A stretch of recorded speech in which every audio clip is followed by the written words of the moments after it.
Olá pessoal, tudo bem? Hoje então a gente vai ver sobre a diabetes gestacional e a diabetes insípidos. A diabetes gestacional, ela vai acontecer, como o próprio nome diz, no momento em que essa mãe, está gerando ali um novo ser, então nessa gestação, tá? Então o motivo do surgimento da diabetes é pela gestação.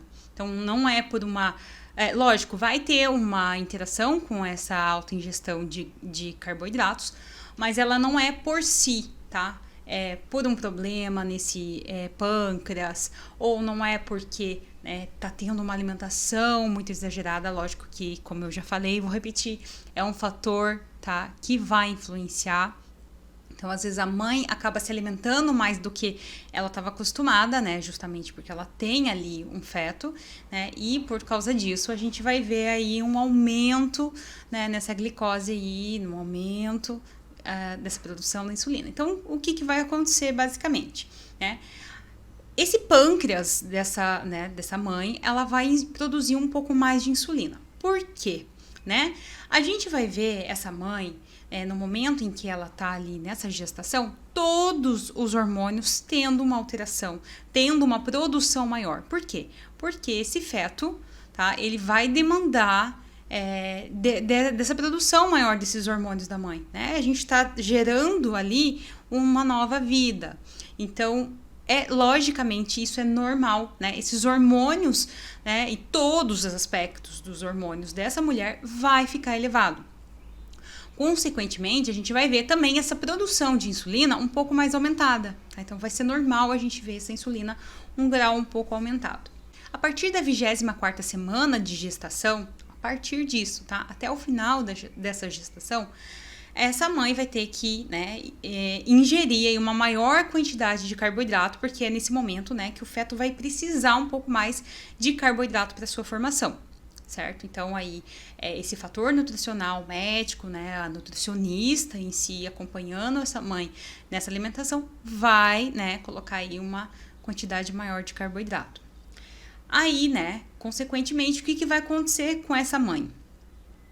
Ela vai ter que ter uma produção, né, maior de insulina nesse organismo, porque tá tendo uma entrada maior de carboidrato, certo? Então, né, consequentemente, o que pode acontecer? A insulina não dá conta de toda aquela glicose que foi, ali armazenada, absorvida, ou seja, o carboidrato, né, que foi quebrado, se transformou aí em glicose, foi armazenado no nosso organismo, e essa insulina não deu conta. Então, o que vai acontecer? Essa insulina, ela vai dar conta até um tanto, né? Até aquele tanto de insulina que foi produzido, ela vai dar conta daquela porção de glicose, e aquela restante que ela não conseguiu dar conta, então, essa quantia vai para a corrente sanguínea. E o que vai acontecer?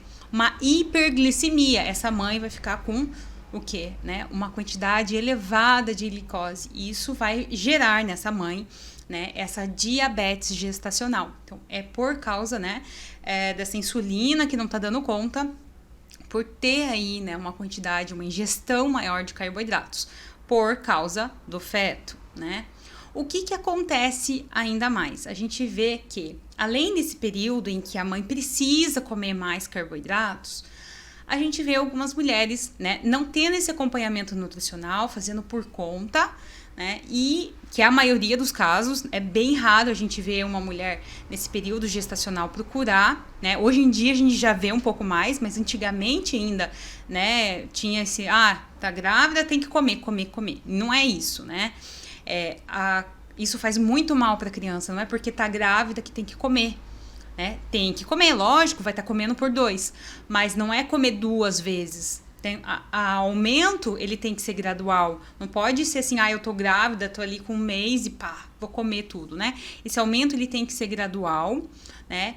E, né, com as porções corretas. Então, quem vai dizer isso, né? A nutricionista, né? Ou o médico próprio que tá ali acompanhando, né? Ele pode dar essa instrução também do que essa mãe tem que comer, né? Então, se a mulher, ela ingere uma grande quantidade, né, de carboidrato, o que vai acontecer com o seu organismo? Além, né, dessa insulina não dar conta, vai ter muito mais. Então, a chance, né, dela com certeza desenvolver aí uma diabetes gestacional, né, é bem comum. Outro fato, né, se a mulher, Elina, vamos dizer, na primeira gestação dela, já, né, eu tô grávida e dá-lhe comer, né, come, o que vai acontecer? Né, insulina não vai dar conta e a glicose vai ficar elevada. Vai desenvolver diabetes gestacional. Na próxima gestação, por mais que ela cuide, tá, é muito mais fácil ela desenvolver a diabetes gestacional por conta da primeira gestação, ou enfim, né, na gestação anterior, ela ter, né, desenvolvido a diabetes gestacional. Então, quando essa mulher, né, desenvolve diabetes gestacional, nas próximas ela vai ter que cuidar muito mais, porque a chance dela desenvolver vai ser bem maior. Então, o que vai acontecer, né? Esse feto, vamos imaginar, ele tá lá, né, recebendo tudo que a mãe come, ele vai estar recebendo. Então, né, o que vai acontecer? Ele vai receber essa grande quantidade de insulina também, né? E isso vai originar, tá, um risco de macrosomia fetal, ou seja, o bebê vai crescer demais, às vezes não vai conseguir passar por essa bacia dessa mulher, não vai conseguir passar, né, pela vagina, então vai precisar fazer uma cesariana, né? Pode ter aí caso de parto prematuro, também pode causar hipoglicemia nesse bebê, né? Porque são altas doses de glicose, esses picos, lembra que eu comentei na aula passada, né? Esses picos de glicose muito alta, né? Esse bebê vai ter a resistência insulínica, né? Então ele está em formação, então o risco dele ter hipoglicemia é muito maior.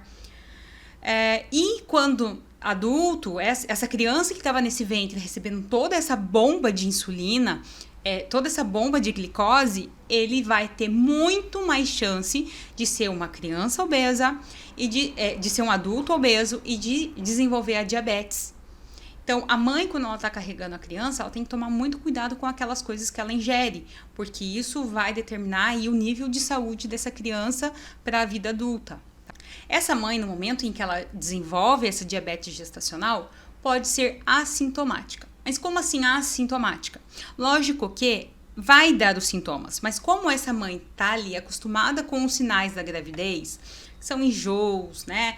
Às vezes a pressão que é alterada, né? Esses sintomas naturais da gestação também podem se confundir com esses, né, sinais da diabetes. Então, muitas vezes é uma situação assintomática, né, entre aspas, assim, porque essa mãe está passando por todos os sintomas, mas ela associa aos sintomas da gravidez, então pode passar despercebido. Então tem que tomar bastante cuidado, tá sempre fazendo aí, diagnosticando esses níveis, né, de glicose e resistência insulínica, né, para esse acompanhamento gestacional. Então, quais são os fatores que podem influenciar, tá, para que essa mulher desenvolva diabetes gestacional? Lembrando que toda mulher tem aí a capacidade de desenvolver a diabetes gestacional, então ninguém está, né, fora disso, toda mulher pode sim acabar desenvolvendo, mas alguns fatores são, né, mais pontos agravantes para essas situações, que são idade mais avançada, então idades ali mais próximas aos 40 anos, né, mais risco, ganho de peso excessivo durante a gestação, então ganha muito peso, obesidade, né, síndrome dos ovários policístico, história prévia de bebês muito grandes, então bebês acima, né, já tem ali crianças, né, já teve nas gestações anteriores, bebês com mais de 4 quilos, é um fator que também pode influenciar aí para diabetes gestacional. Ou, né, como eu já falei, também nas gestações passadas, teve diabetes gestacional, é um fator de risco também para a próxima aí, gestação, é um risco.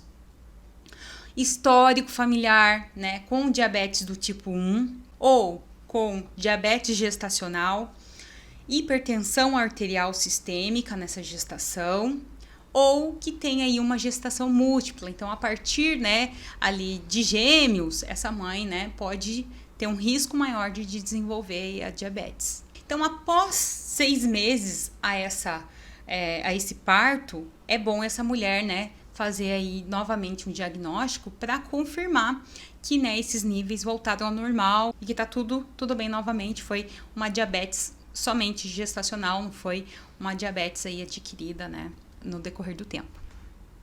Então, como a gente vai diagnosticar essa mulher com o diabetes? Então, primeiro vai se verificar os níveis dessa glicose no sangue, né, ver como é que estão os níveis. E também a resistência insulínica, né, para ver quanto que essa insulina está conseguindo resistir, né? Então, é muito importante esse acompanhamento, principalmente, tá, em todo o período da gestação, mas principalmente a partir da 24ª semana, tem que estar conferindo esses níveis, tá, para que esse bebê aí não sofra alterações, e a mãe também, né? O tratamento, ele vai ser a redução dessa ingestão dos carboidratos, né? E também, né, atividade física. Lógico, gente, que isso sempre com acompanhamento profissional, né? Ninguém pode dizer... se a mãe não tem o costume de fazer uma atividade física, ela não pode começar correndo e, né, tem que ser tudo leve, né, se isso pode prejudicar a mãe também, principalmente se tiver aí associada a uma obesidade, a um sobrepeso, tem que tomar um cuidado ainda maior. Então, isso tem que ter um acompanhamento médico, né, ou profissional aí de academia, enfim, tem que ter um acompanhamento. E o controle da injeção de insulina, ela é tranquila, não vai fazer nenhum mal para o bebê. Lógico que lembrando que isso quem vai, né, receitar é o médico, né? Porque lembrando que cada caso é um caso e a mãe, né, vai estar ali, se ela precisar, o médico vai indicar, olha, vamos fazer injeção com insulina, no teu caso, né, você vai precisar. Mas lembrando que isso não faz nenhum mal para o bebê, é uma das coisas que podem ser utilizadas. Então, vamos falar um pouquinho sobre a diabetes insípidos central, tá? A diabetes insípidos, ela não vai ser por essa alta ingestão aí de glicose. Ela vai ser uma diabetes que vai ser causada por uma deficiência de um hormônio. Lembra que a gente estudou sobre o hormônio vasopressina, que é um hormônio produzido lá no nosso hipotálamo e é liberado através da nossa neurohipófise? Lembra? Então, é esse hormônio, tá? O ADH ou vasopressina. Ele vai ser aí, então...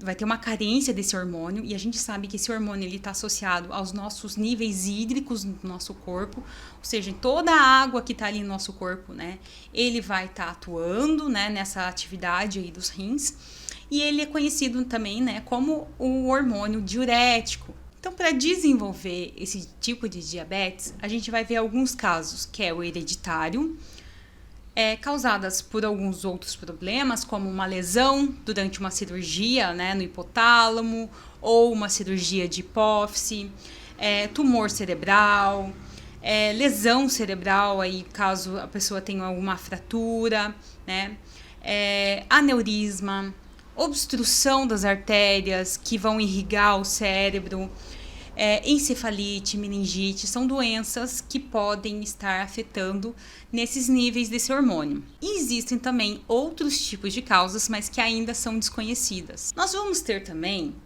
o diabetes insípidos nefrogênico. Nesse tipo de diabetes insípidos, a gente vai ver que tem essa produção adequada do hormônio vasopressina, mas a gente vai ter uma anormalidade renal, algum problema renal que faça com que essa vasopressina não consiga atuar a sua função naqueles rins. Então, é um problema renal e não um problema de produção da vasopressina, tá? Então, diabetes insípido central, em relação, né, à falta da produção desse hormônio vasopressina, e na diabetes insípidos nefrogênico é um problema renal que essa vasopressina não consegue atuar, certo?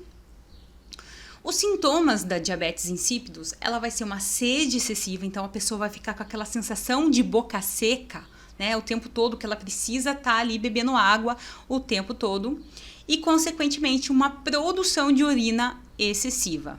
Então, como é que a gente vai fazer o diagnóstico dessa diabetes? Esse diagnóstico é feito através do teste de privação hídrica. Como o próprio nome diz, essa pessoa vai ser privada de ingerir líquidos, tá? Esse teste, ele vai ser um teste feito com acompanhamento médico durante todo esse período, tá? Em que a pessoa estiver nesse procedimento de análise, tá? Dessa questão hídrica, né? Dessa quantidade de urina, na verdade, que essa pessoa está produzindo. Então, é basicamente isso que esse exame vai detectar. Quanto de urina esse paciente está eliminando, tá? Nessas 12 horas aí que ele vai estar em acompanhamento, que ele vai estar sendo privado, né, de ingerir líquidos. É muito importante, né, que geralmente aí quem vai estar junto nesse processo é quem vai estar trabalhando no laboratório aí dentro do hospital, né, auxiliando aí esse procedimento. Também vai ser analisado as proteínas que estão sendo eliminadas nessa urina. Então, praticamente quem vai fazer a análise é quem, né, trabalha aí no laboratório dentro do hospital, né? Então, porque precisa desse acompanhamento médico junto, tá? Nesse processo, essa pessoa ela pode ter alguns problemas, por isso que precisa de um médico acompanhando. Por quê? Essa pessoa ela vai, caso ela tenha diabetes insípidos, ela vai começar a ter alteração cardíaca, né? Então batimentos cardíacos mais alterados, mais fortes, mais frequentes. Também, se tiver aí uma perda de 5% do peso corporal dessa pessoa aí no final dessas 12 horas, também aí vai indicar, né? O médico vai interromper e vai colocar, então, nesse paciente uma injeção de vasopressina. No momento em que esse paciente receber essa injeção de vasopressina, ele vai, então, cortar essa micção excessiva. Então, porque por mais que a pessoa, né, tá ali sem ingerir a quantidade de água, ela vai excretar muita água, muito xixi, micção constante, tá? Nesse período sem ingestão hídrica. Então, nesse momento, quando o médico fizer essa injeção com esse hormônio vasopressina, esse paciente vai perder essa micção e vai confirmar, então, que esse paciente tem um problema com a falta do hormônio vasopressina. Então, pessoal, essa foi a nossa aula de hoje. Qualquer dúvida, deixe aqui nos comentários que eu vou estar aqui para esclarecer para vocês. Até a próxima aula!